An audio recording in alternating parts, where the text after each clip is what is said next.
significant sites over here. You can see that this park does not look like the model we started the tour with. Did you notice?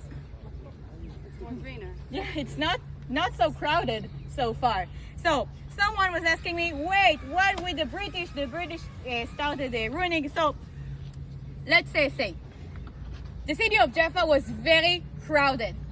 Now the Arabs of Jaffa are starting to notice that there's movement, national Jewish movement, and there's fear, and they not only are they afraid that someone will take over their land, they also want to establish their own land. They've been living there, and this national movement is starting to fight with the British, that they are considered the responsible grown-up.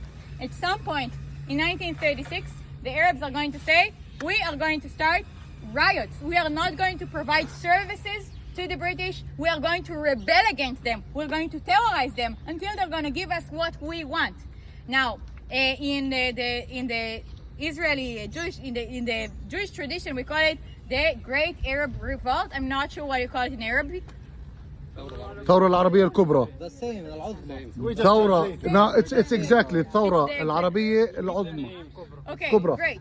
Now, this in this act of rebellion, they stopped operating the Jaffa port, and they stopped operating the quarries, that the stonemasons, and the British at some point will get so antagonized that they will say, you want to fight? We're going to show you what fighting is. Now the British are not to be messed with, like the Indians will be able to tell you. The British are going to simply bring massive tractors, I guess, and they're simply going to carve a shape of an anchor in the streets of the old city of Jaffa and start destroying that old kasbah, that old city part. The urban environment that is so crowded that we've just walked through, the British are going to start destroying. But most of the buildings remain standing even after the War of Independence, or the Nakba of 1948. Most of the buildings remain standing, and they are housed with poor Jewish people that came from Bulgaria or North Africa, the Balkan area.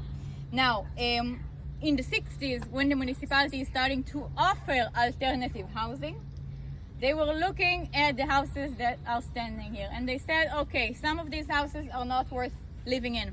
Some of these houses are not safe enough. And generally, we want to have here something different. We want to have here a Luna Park. We don't want to have here an old city. So they are going to destroy the majority of the houses of the big area, Hashetach Hagadol, that's what they called it. And this is really, really sad for the houses, but really, really good for who? Archaeological. Archaeologists that are going to say, woo! Now we can excavate the old city of Jaffa. I can't dig underneath the houses, right? But I can dig underneath the park.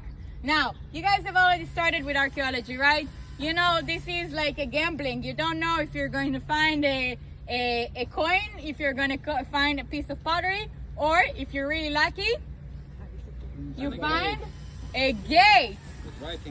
There's writings on this gate. Obviously, the gate did not look exactly like this, but they find the remains of the gate. And what language is written on this gate? Hieroglyphics. Hieroglyphics. Who speaks hieroglyphics? Me. Egyptian. What are they? Jawad. We have a guy in the course who's not here. He's not here? Yeah. How convenient So he's bad. not here. Yeah, I can tell. I can speak Egyptian. I'm just not going to be here the day that you're going to look at it. Okay, anyway, don't tell him I said that, please. No, we want. It's recorded. Anyway. It's recorded. It's oh, on no. YouTube, don't Please, worry. not on YouTube, please. Okay, anyway, so they find it. And then they start trying to understand what Egyptian was here. Ramses. It's written, there you go. Ramses II, of course, I know. I read it. Okay, so they find that Ramses II has left a sign here. But is Ramses II the first one? No. So the first one, the first invasion from the Egyptians to the direction of the land of Israel is a guy called... Thutmose III. That's the guy. Going to Megiddo. Going to Megiddo. Where else did he go? To Tel Gezer. To the guy. Where else did he go? To Ashdod. To Ashdod. Where else did he go? All the land. All the land, because Via Maris area. he is going to Occupy all the go back home and he's gonna write down. And I've been to Yerushalimum, which is Jerusalem, and I've been to Jaffa. And this is this journey that took place in what year? This took 3,500 years ago. Century BCE. It's the 19th century BCE. 19th century BC. Right. This guy that went on this journey nearly 4,000 years ago is going to recognize the cities, the towns here. It was, I think it's 1468. 1468? No. What is 1468? Campaign of 1468? Moses. Owen is approving. Guys, I've done my tour guide license exam 10 years ago. It's okay if I don't remember. It's okay. No, I'm testing you guys. I don't have any issues passing the test. Anyway,